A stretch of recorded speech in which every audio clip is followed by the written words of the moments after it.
Yeah, thank you. I've been really, privileged that as I was a kid growing up in Argentina, my parents started their own personal development path. Good afternoon, good day, good evening. I don't know what time you're listening and or where you're listening from. It's your boy, your host, NaRon Tillman, and you are with me for another episode of Walk in Victory. Some 26 years ago, March, I began my licensed spiritual journey. I gave my first preaching message in a New York City small town called Far Rockaway, New York. And it's been a journey. And in that journey, I've had some ups, some downs, some failures, some twists and turns. But through the journey, I've now landed to be able to blend what I've learned from my theological biblical principles and my yoga, mindfulness, and now neuroscience principles. And because of the way my mind works, we're producing a book in this fall, and it may be out by the time you're listening to this. So go to walkinvictory.me and get your purchase, or Amazon or anywhere you can purchase a book and get Awakening I Am. And I've learned how to blend. I'll be 50 years old, so I'm flexible. I'm not a 50-year-old that is living through a lens of tradition and being starched with what I was taught by my foreparents. I'm a 50-year-old that is living through the lens of flexibility and seeing how all of these things have merit, still landing on a Christian base, Christian traditionally, although some of the things that I teach, some people may not agree with. However, that's neither here nor there. That's not what this episode is about. In our book, we're blending using how AI, because in order for AI to work effectively, we have to prompt it, and the subconscious mind has similarities because the way that we prompt our subconscious mind and the way that we prompt AI, it gives us the results that we desire. If we're a bad prompter, and I'm going to give some instances of bad prompting in our social life. If we're bad prompters in our social life, when we go to bed tired from being stressed out, wake up tired from being stressed out. If we are in tune to how to turn off what happened in the middle of the day, turn off the TV, and consciously focus on what it is that we want to do and accomplish, regardless of what happened in the past, and that day is over now, so it's the past. We wake up refreshed, energized, and ready for the new challenge and a new day. Not saying that things are not going to fall off kilter, but we're training the subconscious mind, which actually kicks on at night more so and is ready to be programmed and ready to give you the desires of your heart. But we're not taught that. So we live in these loops. And today I'm going to have this conversation about we can get these messages out and help people get out of the loops. Hey, Brian, how are you? Hey, NaRon, thank you for having me. No, thank you for joining us. If you don't mind telling our audience a little bit about yourself and what it is that you bring to the world. Yeah, thank you. I've been really, privileged that as I was a kid growing up in Argentina, my parents started their own personal development path. by the time that I was a teenager, reading books and going to different practices of yoga, meditation, and sound healing and energy healings. And I started to find that some of those were really helping me, as I used to be a really stressed out kid, really disconnected from myself and from my own experience. And little by little, all of those practices were really helping me. So I decided, to, as alongside what I was doing in my, let's call it regular life, university, studies, all of that, I was practicing and I was trying to understand more about these different traditions and methodologies to understand me more. I went deeper and deeper into all of this, and little by little, I started to understand, well, this is my path. When I was in Argentina, like my regular life, I was a journalist, and I was working on the radio. It was a lot of negativity, let's say, with the news and things like that. So I decided to leave that, and I decided to move to the US and then to Europe and finally to New Zealand, which is where currently I'm living. And now for the past 15 plus years, now it's closer to 20, I've been practicing and sharing a lot of my learnings, my understandings from different traditions, different perspectives, different methodologies to be able to support people how I've been supported, and to, as you were saying, changing how we go from perhaps some rigidity or some ways to more flexibility, more malleability, more openness, and to be able to see life differently and to see ourselves differently. So now, I've been working for a long time supporting individuals one on one through different holistic therapies, coaching, working with businesses as well, running well-being programs for them. For the last 6 plus years now, I've been teaching at the university here, mental health. So there's been a lot of different avenues that I've been able to really connect with hundreds and thousands of people to just share, as you're saying, sharing that there's different ways, sharing things that we don't learn at school, we don't learn at home perhaps a lot of times, and most of us live in such automatic pilot that we don't even know that there's something that we are disconnected from. So a lot of times for me, my journey and my path led me to, by going on my own path, then supporting people. So let's talk about the brain. Let's just dive right into it. What fascinates me is that early on we've been taught that all of our plasticity happens between birth and adolescence. So by the time we reach a certain age, we're kind of stuck. Even though we still were going to school and we still were being taught and we still, there's a portion of us that gets stuck, but there's a portion of us that still develop. But no one was looking at that there was a way to develop even that portion that was being stuck with the trauma and because of negative bias. So I want to clear this first. Because of negative bias, we hold on to traumatic events from our past. Someone has to remind us that the birthday, although the cake may have hit your face, but you really love the party. Because the only thing that you're going to hold on to is the fact that the cake hit my face when I was 6 and everybody laughed at me. Then I'm like, yeah, but remember that all these things happened. Like, no, I don't remember that. Yeah, that happened too. Because the brain is designed to hold on to negative biases. So most of the events that we replay in our mind come from a negative bias. When we start to really look at unraveling those events, how early should we start, in your opinion?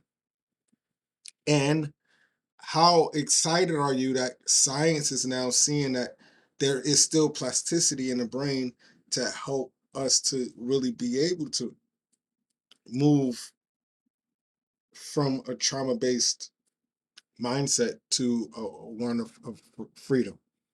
Yeah, so I think that, first, there's no specific age. It's about when we are ready. Like I worked with kids, I work with adolescents, I work with adults, I work with people in their 80s and 90s. It doesn't matter. The moment that you're ready to, in a sense, take a look in, take responsibility of your own experience without, you know, judging it. Like I often say to people and to my students at university, I tell them it's not that whatever we have done before is wrong. That's the way that, as you're saying, we've been conditioned in different ways. So we need to understand that, we've been conditioned to not look at things. We've been conditioned to believe that certain things are the way that they are because we've been taught that that's the way that it is. Just as we've been taught for a long time, up until quite recently, that, as you're saying, the brain at some point is fixed and that's it, and there's no more plasticity. That's not true, and now it's, as you're saying, it's really exciting that for now quite a while we've been able to actually research the brain differently, and we've been able to notice that this is not true. The brain is not fixed, everything is malleable. Now, what is, in a sense, fixed is that if we don't actively do something to change it, Mm. then it will stay like that. Like I often say to my students at university, if I'm living in a certain way with my beliefs and with my habits and with my tendencies based on how I grew up, based on, as you're saying, my traumas, based on all of these experiences that I've had, I created, let's call it highways, and I'm driving through that highway all of the time. I don't even know that there's anything different. I'm always driving through that highway. So anytime that I get into the car, I'm just going to go into the highway. That is what's happening in the brain. I'm always using the same pathway. Therefore, it seems as if it's actually stuck, as if it doesn't change. That's not the reality. The reality is that if I, at some point, based on, we're all different, so we all need to find a different way to find a different route, a different street. Once we're able to do that, then we realize, oh, actually, this is malleable. There's what we call neuroplasticity. That is how the brain actually functions. So we need to understand that, yes, it is malleable. Yes, even until the moment that we die, things can change. Now, we need to do something for that to take place, because if we are on autopilot, nothing will change. We will keep on using the same neurons, and the same neurons will become fatter and fatter. So the fat that is growing in the neurons will make it so that the electrical impulses that are moving through the brain will keep on using that pathway. So we need to, in a sense, fatten other streets. And that is a lot of times how, if we're using the method of discipline and consistency to try to change a habit, then we little by little create more, just like building the muscle, we create a fatter neuron so that then the electrical impulses can move through there. So then we change how we are perceiving reality and then how we are responding to life.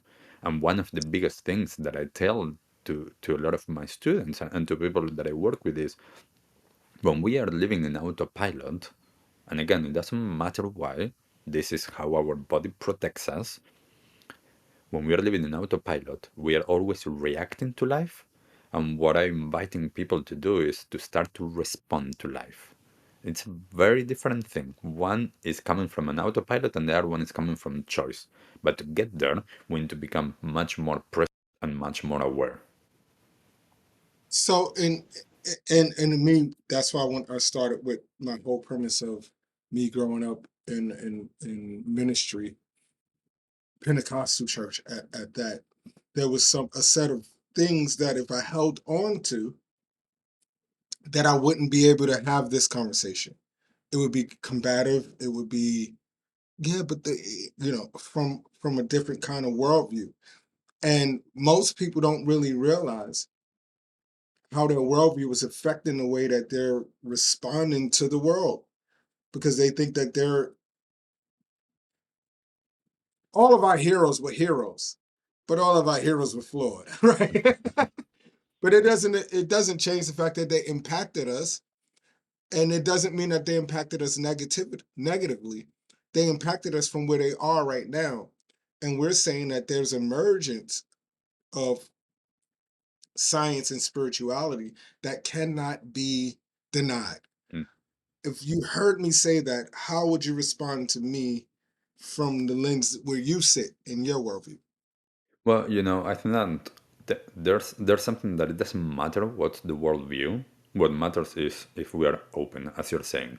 If we are open to something different, which majority of times we are not. Why? Because we need to understand like mechanisms of survival. When we understand mechanisms of survival, we understand how both our mind and our body are always trying to protect us. So if we are, just fixed on one thing and we're not open to anything else, it's going to be challenging to A, have conversations, and B, change, because we are going to be stuck. And a lot of times, one of the interesting things, and I work a lot with this, I work a lot with ancestral healing.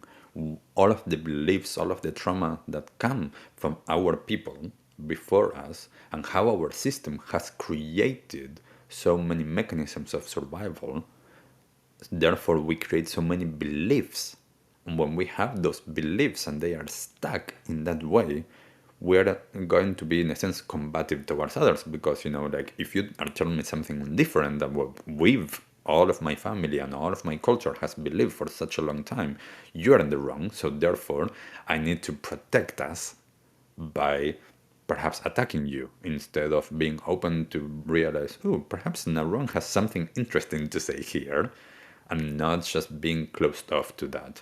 So, when we're open, it doesn't mean that everything is for us. Like I can say something and it might not actually resonate with you or with anyone that is listening, but just the openness to listening and to hear something different, to open ourselves to different perspectives, that is going to be so supportive to us, because as well the brain is going to become more valuable just by the fact that we are open to seeing things differently.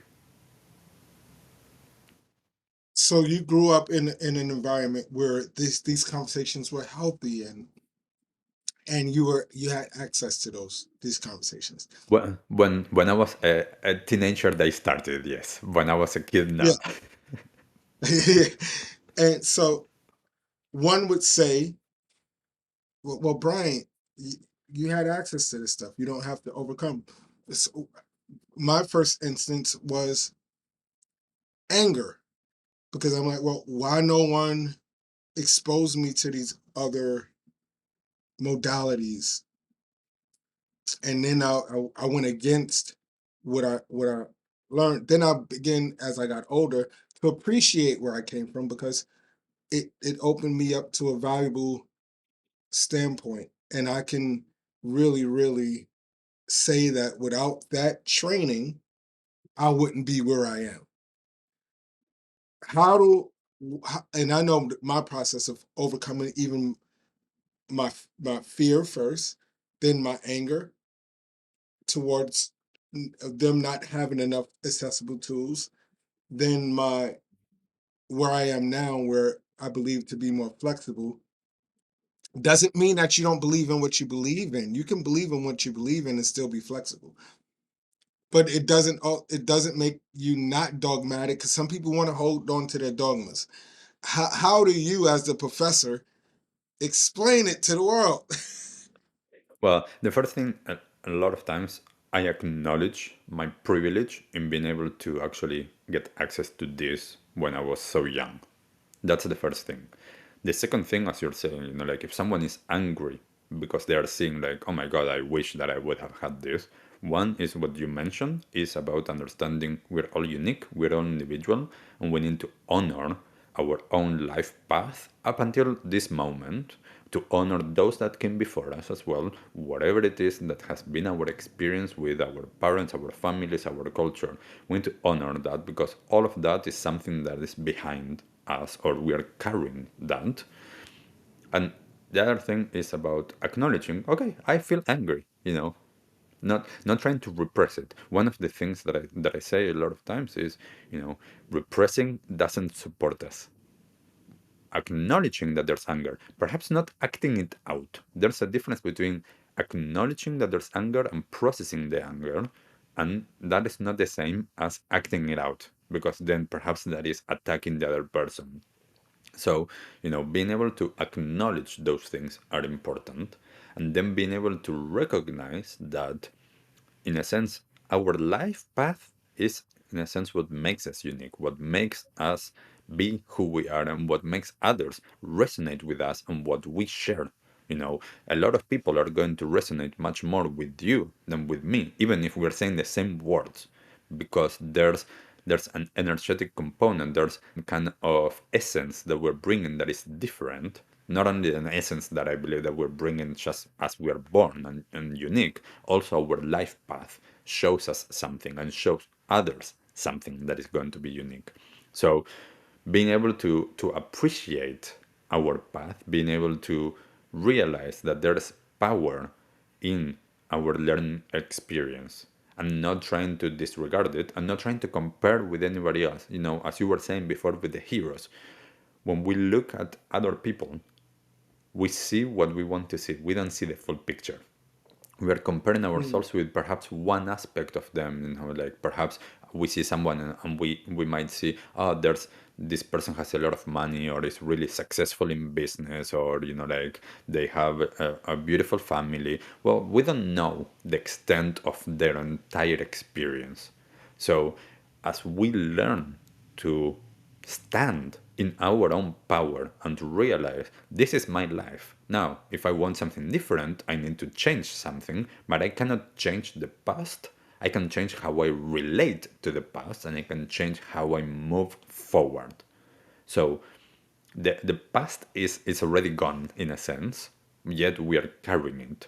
So the more that we're able to honor what happened, the more that we're able to realize that yes, this is my experience, yes, that's your experience.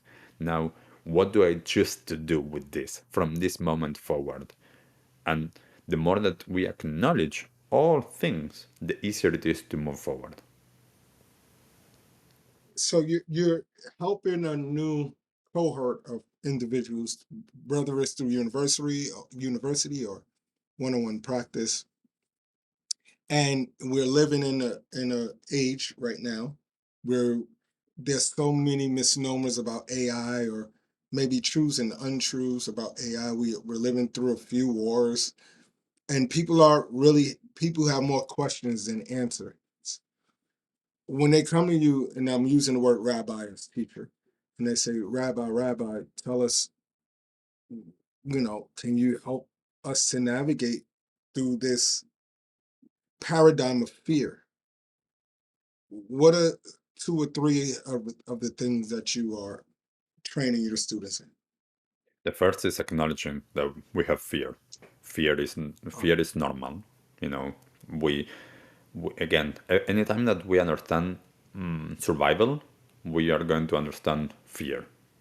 So, trying not to get rid of the fear, acknowledging the fear, and then using different practices like body-centered practices, like somatic practices to process, mindfulness practices like using the breath or using different visualizations to be able to understand how to be with it, because our system and our brain are always trying to control our circumstances.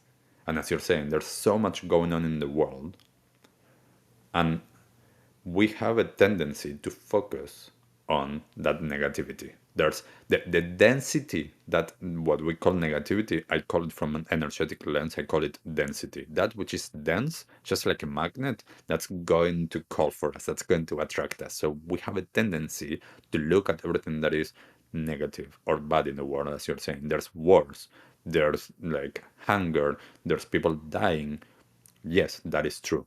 And at the same time, there's a lot of beauty, there's a lot of love, there's a lot of happiness, there's a lot of joy. So, you know, it's not neglecting or not trying to think, oh, that's not happening. I don't want to focus. There's no words like no, that's not real. That's there. That's also something that, perhaps here, where I'm living at the moment, what's happening here? Like, I try to bring people to what is actually happening here in this moment. Mm. Like, I'm just talking to you.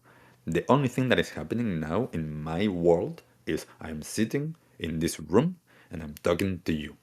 At this moment, that's all that is happening. There's nothing more. So all of the practices that we can use to bring us back to the present moment, that's going to be helpful to support, moving from fear to presence, moving from stress to presence. When we focus on the breath, when we focus on the body, the physical body, that supports us into being here. That doesn't mean that the mind won't wander. Like a lot of times I tell people when I'm teaching mindfulness and meditation practices, I tell them most of the practice, especially initially, is anytime that the mind wanders, just come back. And then wanders and then they just come back without judging. And, perhaps for the first year, the meditation practice is going to be 99% of the time just coming back. You start thinking about something and then you come back to whatever it is, the object of focus, whether that's the breath, whether that's something that you're looking at, whether it's your senses. When we're able to do that, it supports us so much because when we are in fear mode, our system activates what we call the sympathetic nervous system, which is our, stress response. And it's, that's part of our life and our system. But most people are living chronically there. This is why so many people have so many like health issues as well, because they are in chronic stress mode. Whereas supposedly our system needs to move from stress to relaxation. So from sympathetic to parasympathetic nervous system. And each time that we're able to be present, to slow down the breath, to make sure that the breath is moving all the way down to our belly, to just allow the mind to go into the body, to notice what's happening. Those are practices that support us into the activation of that relaxation and that restoration response. So, therefore, in that moment, we get out of the fear, even if it's just for a little bit. That eventually grows and we are able to stay in that space so much longer. Like, I know it from my experience. At the beginning I was able to be, like present perhaps a split second, and then I'm able to be present as I'm talking to you. It doesn't matter if I'm doing things, I'm able to be present here. We call that widening the gap. Most people think that we're taught that we just, first of all, we're not taught to listen to ourselves. We're taught to listen to everything outside. One of the meditation practices that I've adapted recently is taking people outside and having them to focus on, because I'm in New York, so there's a lot of sounds. But just pick a sound, and every time your mind starts to wander to conversations that's going past you, go back to that sound. Don't let the noise, because most people think that because the place may be noisy, that I can't really invert to myself. Yeah.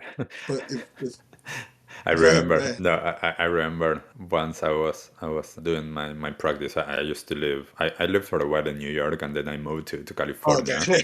And when I was living in California, one of my teachers, he told me, we were practicing meditation, and he's like, "Cool, you think that you got it now? Now let's go to the middle of Times Square and see if you can actually remain in the same state, because it's that, it's like we are able to meditate or be present and aware even in the midst of so much that is happening."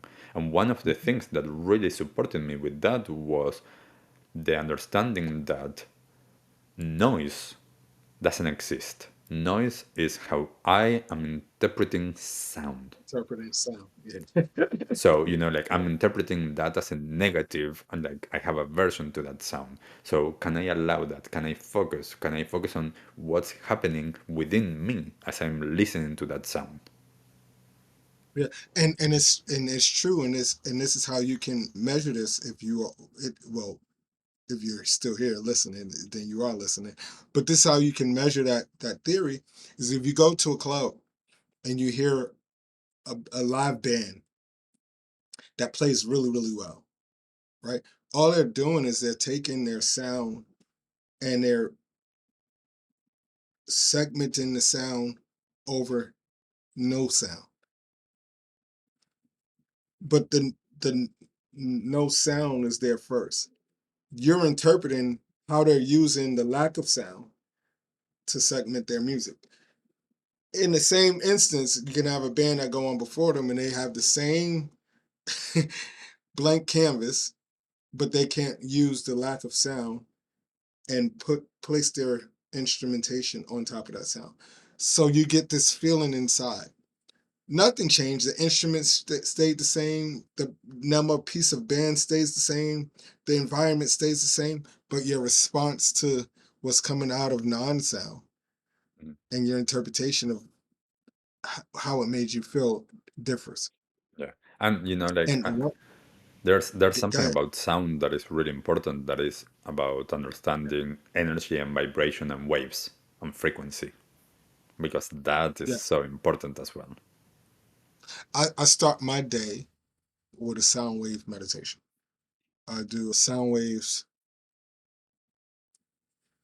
for the pulmonary, and then I do another sound wave, and then I sit in silence after that for a half hour. So it takes about 90 minutes or so.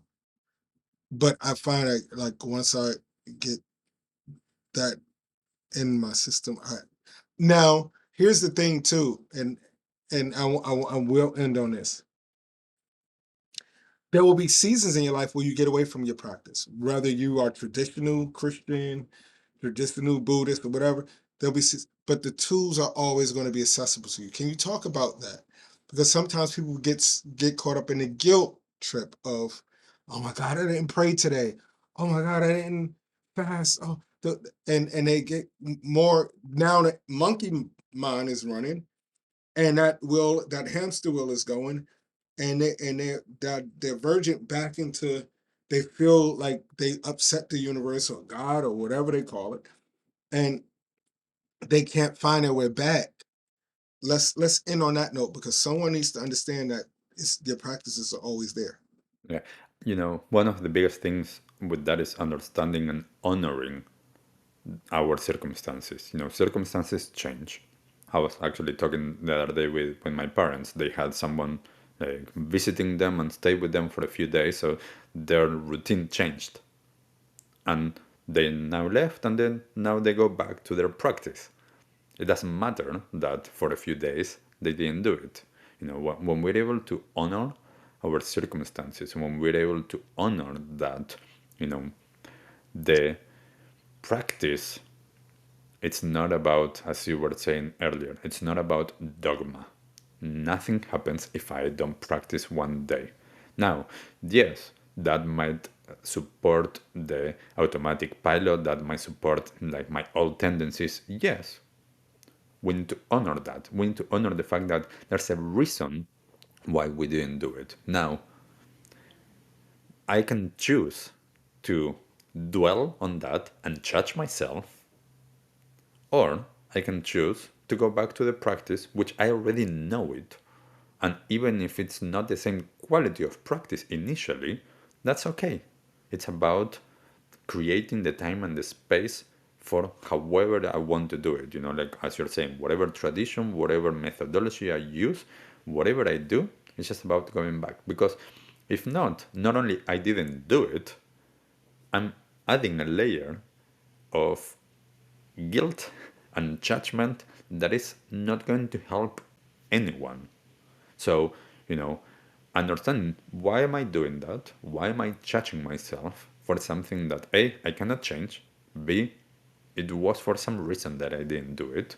So when we create space for introspection, when we create space to understand, and this will take us a long time, but to understand, all of the different voices in our heads based on all of the trauma and all of the survival mechanisms and protection mechanisms that we have, when we understand all of those things, it's becoming easier to be kind and more compassionate towards ourselves and to understand, okay, I didn't do that.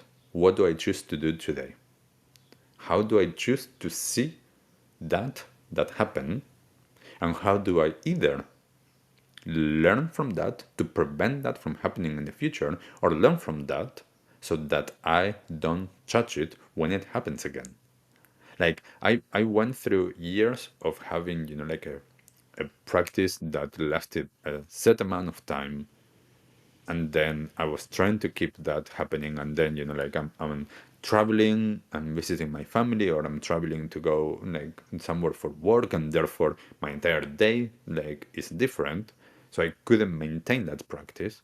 So what I did was I just adapted it, and I just adapted my practice to the circumstances. So even if, as you were saying, if your practice takes you 90 minutes and one day for whatever circumstances you can't, you can't. That's it. Why dwelling on that and why judging that? It's about being kind with yourself. The more that we're able to bring compassion towards our experience and knowing that it's not going to be perfect, because guess what? There's no perfect. We are navigating through life. The practices, what give us, are the tools to navigate through life in a perhaps a kinder way, a more present way, a more aware way, more conscious way, so that we're able to navigate it quite differently than if we are just stressed, that we are, like seeing everything from the same lens, if we are dogmatic.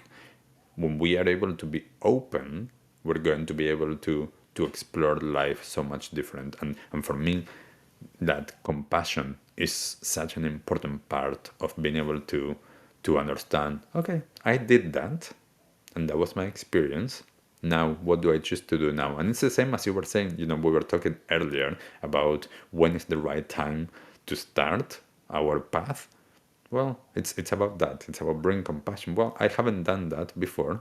Now I choose to do that. Like, I just started working with someone that is in their 70s. It's the first time in their life that they, based on some circumstances that happen in their life, suddenly they realize, I need to do something, I need to seek support. And, it's not late. So it's, whatever we are, that's the right moment. There you have it, everybody. I told you we set you at the feet of the masters. Listen, we don't ask you for Cash Apps, Venmos, or Apple Pays or any of those things to support our channel. But what we do ask is that you support our guest. All of Brian's information, social handles, and everything is in our description. And we ask that you hit like, subscribe, and share. And if you're on a platform that allows you to leave a comment, because that helps us get pushed up in the algorithms, and it helps conversation like these get to the ears of the people that need to hear it. On my end, we do have our book coming out, Awakening I Am. You can go on our website, walkingvictory.me. But not only that, speaking of compassion, we have our AI agent that's coming out that's going to help tons of people. We're in line talking to foundations. We're bringing our teachings into the reformed industry for young men and women that are incarcerated. The Pathway Back agent is going to be able to help them to find employment. It doesn't matter what area they are in America. They can just put in their zip code, and if they need resume help, they need conflict solutions, they need all of those things.